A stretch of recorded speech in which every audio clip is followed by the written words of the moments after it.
¿nos podría decir a qué denomina usted recursos básicos de aprendizaje? Sí, los recursos básicos de aprendizaje pues corresponden a un concepto que prácticamente viene definido por su denominación. ¿Qué recursos, qué elementos son necesarios para el aprendizaje? Y ahora, hay elementos siempre accesorios, que son útiles, que son de ayuda, pero hay otros elementos que son básicos, que son fundamentales, y cuya ausencia o cuyo déficit ya explicaría por sí solo el retraso o la dificultad de aprender. Esto lo explicamos con este esquema que aparece en la página 26 de esta versión del manual, en la que en la parte inferior se puede observar como una pelota. Esto lo representamos algo así como un globo que cuando se hincha es un globo de un volumen pequeño y que a medida que vamos metiéndole aire el globo va subiendo hasta alcanzar un nivel que diríamos máximo u óptimo. Eso es verdad que a la hora de insuflar aire en un globo nunca sabemos si cabría un poquito más, si nos consta que obviamente puede llegar a reventar por la presión. Por eso el ejemplo solo sirve como ejemplo. Lo que queremos representar con esto es lo siguiente. En la especie humana, la única especie, tiene capacidad de razonar. Y tener capacidad de razonar quiere decir que ha habido un desarrollo neurofisiológico en zonas, no en una, en zonas del cerebro que posibilita el razonamiento. Esta evolución ya tiene unos inicios en otras especies, como los primates, los cuales ya dan claras muestras de un inicio de razonamiento. Lo que ocurre es que, por supuesto, la capacidad de razonamiento de un orangután, de un primate, de un chimpancé, es infinitamente menor que la de un humano. Pero tenemos evidentes pruebas de capacidad de razonamiento, de capacidad para encontrar las relaciones que existen entre elementos diferentes. Y esa capacidad de razonamiento es muy limitada al nacer, porque ni está desarrollado totalmente el cerebro, es decir, no hay un desarrollo total de las estructuras neurológicas que harán posible las funciones de razonar, pero también tienen esas neuronas que ir dotándose de sus propios aprendizajes, lo que son las propias destrezas de razonamiento. Pues bien, lo que queremos representar es que en la especie humana el desarrollo de las otras capacidades está modulado, está regulado, está influido por esa capacidad de razonamiento y por eso aparece en la parte inferior como parte inicial sobre el que se va a soportar, por ejemplo, las capacidades atencionales. Es cierto que las estructuras neurofisiológicas que hacen posible la atención sostenida, la eficacia en la búsqueda de los elementos a los que atender, la capacidad de cambiar el foco, la atención dividida, todo esto es cierto que tiene un soporte neurofisiológico no bien conocido, pero un soporte neurofisiológico que hace posible atender, cambiar el foco, mantener el foco de atención. Pero ahora bien, cuando se trata de tener comportamientos atencionales, en los seres humanos, esos comportamientos atencionales están dirigidos por la capacidad de razonar. Nosotros, razonando, decidimos a dónde miramos, qué escuchamos, qué olemos, qué tocamos. De modo que lo que queremos representar ya con esta bola, esta esfera, sería que las destrezas atencionales se van adquiriendo moduladas por las capacidades y habilidades intelectuales. De modo que probablemente, por poner un caso extremo, un niño con déficit intelectual, irnos a los extremos, podría manifestar torpeza atencional. Es torpe atencionalmente, pero no porque tenga fallos en sus estructuras neurofisiológicas, que también podría suceder, sino simplemente por el hecho de que el comportamiento atencional va a ir dirigido, va a ir modulado por la inteligencia.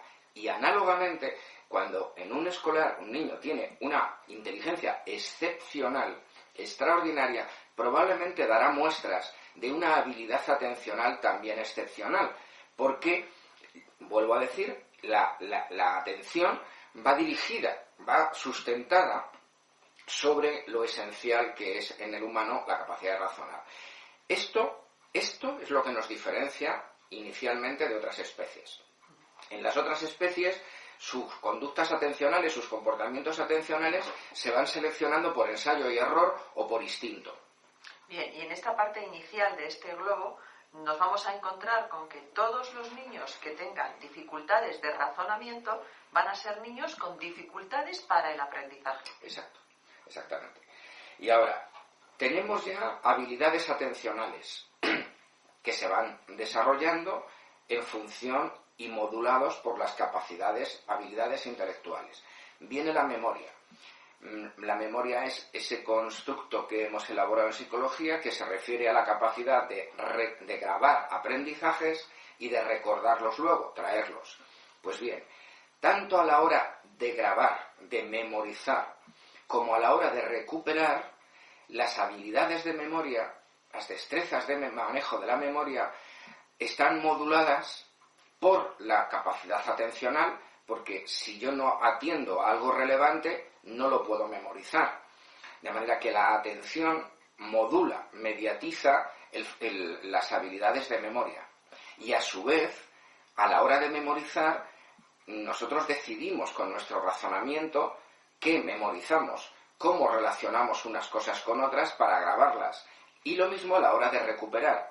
De modo que las destrezas de memoria en la especie humana van desarrollándose al margen con su soporte neurofisiológico, lógicamente, con influencia de las habilidades atencionales y de razonamiento. Nuclearmente, razonamiento, después atención, después memoria. Y ahora, la memoria es la base de los aprendizajes. Si no memorizamos, no hay aprendizaje. Pues bien, ahora aparecen las capacidades de desenvolvimiento con el mundo externo. No podemos interactuar con el mundo externo razonando, atendiendo o memorizando. Lo hacemos a través de la motricidad, a través del movimiento, moviendo músculos de fibra estriada, músculos de control voluntario, pues interactuamos con el mundo y nos adaptamos a él. Aprendemos a escribir, o aprendemos a leer, o aprendemos a dibujar, o aprendemos a cortar, o aprendemos a desenvolvernos en el mundo en el que vivimos. Y, en primer lugar, las destrezas de control motriz grueso, son las primeras, se van adquiriendo en función de los aprendizajes de memoria, porque hay que memorizar cómo se pasa una página, cómo se corta con una tijera, cómo se mueve el ratón de un equipo informático. De modo que la motricidad gruesa, las destrezas de motricidad gruesa, van desarrollándose en función de lo memorizado, de los movimientos memorizados, en función de las habilidades atencionales respecto a dónde hay que poner la atención y, una vez más, en función de la capacidad de razonar, porque nuestros movimientos están razonados a la hora de aprenderlos. Un paso posterior es ya la motricidad fina, que simplemente es ajustar los movimientos con mayor control. Y que está por encima de la gruesa, porque no hay control fino si no es antes del control grueso. Y ahora, ¿tenemos ya capacidad motriz? Pues tenemos capacidad para dirigir nuestros órganos de la visión y no hacer movimientos descoordinados, sino unos movimientos coordinados, mirando aquello que recordamos que nos parece de interés o aquello que queremos recordar, prestando atención visual a aquello que nos parece relevante, atención, y relacionando lo que vemos con nuestra capacidad de razonamiento. Cuando nosotros vemos, o oímos, o tocamos, o recibimos toque, lo que estamos es relacionando esa información sensorial a través de nuestra capacidad de razonar, cosa que no hace ningún animal. Ningún animal relaciona eso con habilidades, con capacidad de razonamiento, lo hace solamente por ensayo y error. Aprendizaje, ensayo y error. De modo que esto esto se va desarrollando desde el momento del nacimiento durante los primeros años de vida hasta alcanzar ese volumen de globo que diríamos es el volumen ya promedio de una persona. Y ahora, con estas habilidades, con estas, digamos, capacidades básicas, empezamos a adquirir destrezas pues de tipo temporal. Aprendemos a organizarnos y a orientarnos en el tiempo. Antes, después, mucho tiempo atrás, mucho tiempo más tarde. Es decir, esto que llamamos recursos temporales son destrezas, porque esto ya son todo destrezas. En la esfera, en la bola, tendríamos las capacidades, lo que es capaz de hacer un individuo, y fuera, en estas cajas, lo que tendríamos ya son las destrezas, lo que se adquiere por aprendizaje. Y se adquieren habilidades temporales, destrezas, recursos temporales, aprender a organizarte en el tiempo, a orientarte en el tiempo. Recursos lingüísticos, que evolutivamente primero son recursos de tipo fonético-fonológicos. En cada contexto cultural se aprenden los distintos fonemas, los distintos sonidos fonemáticos que permiten denominar a los objetos o las acciones, para después añadir las destrezas semánticas, dar significado a un conjunto de sonidos para posteriormente desarrollar las habilidades morfosintácticas, aprender a relacionar los conjuntos de sonidos en frases que den sentido a la comunicación. Estos recursos fonético-fonológicos, semánticos y morfosintácticos son los que denominamos recursos lingüísticos básicos. No hay posibilidad de un aprendizaje si no tenemos estos aprendizajes en interacción social, lógicamente. Esto es imprescindible en la escuela, en la educación formal. Visoespaciales, pues tenemos que aprender a organizarnos y orientarnos en 2 dimensiones, en un plano y en 3 dimensiones. De manera que los recursos visoespaciales son básicos para aprender, para desenvolverte. Y los numéricos. Aprendemos a sumar, a adicionar, a incrementar, a restar, a quitar, a sustraer, a multiplicar y a dividir, que realmente son fórmulas de adición. Pero tenemos que aprender a repartir cantidades, tenemos que aprender a multiplicar, tenemos que aprender esto. Y estas 4 cajas son las que denominamos recursos básicos de aprendizaje.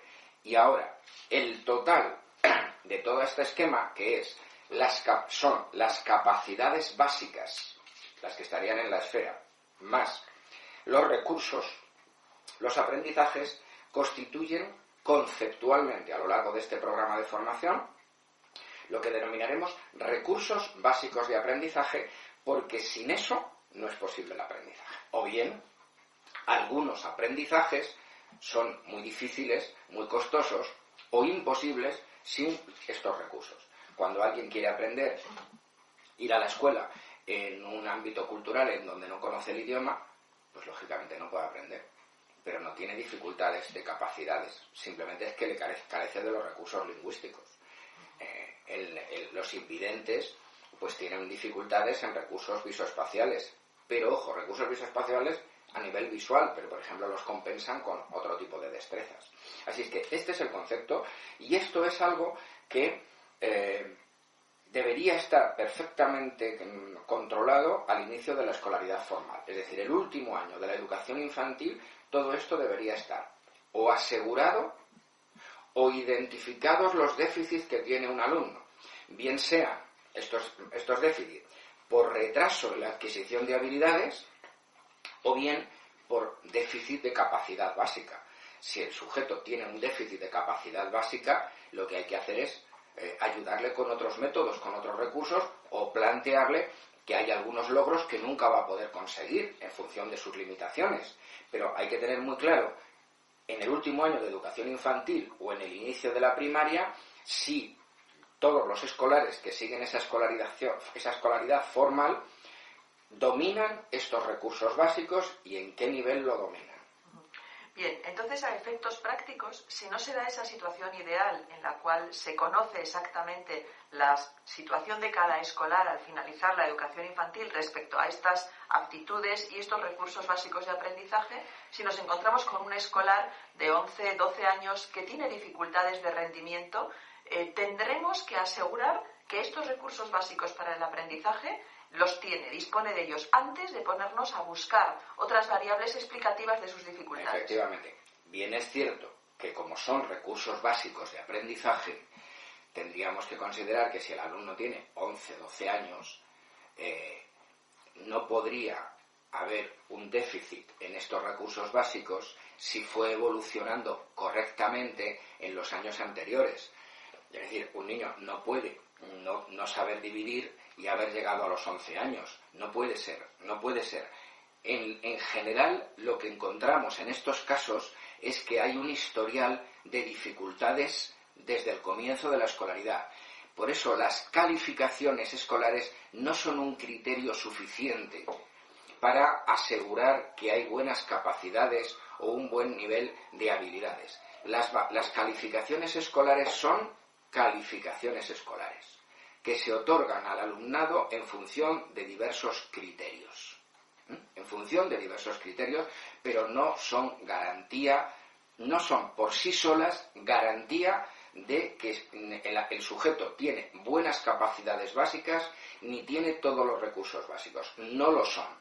Pero sí que es cierto que ayuda mucho a hacer un historial de desarrollo el constatar que ha sido un alumno, un escolar, con dificultades desde sus orígenes. Ahora nos encontramos escolares que han tenido un desarrollo perfecto, normal, bueno, notable, vamos a hablar de notable, y que de repente aparece el bajo rendimiento.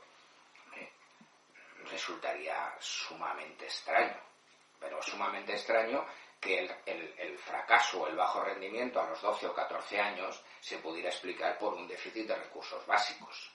Pero, ojo,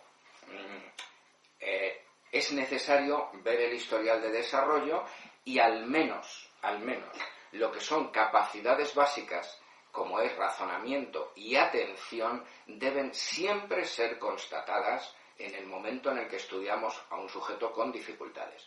Al fin y al cabo, no hay que invertir más allá de una hora. Es una hora de un profesional para constatar que a nivel de razonamiento o de atención un escolar no presenta déficit. O precisamente constatar qué tipo de déficit tiene en habilidades o en capacidades atencionales o intelectuales.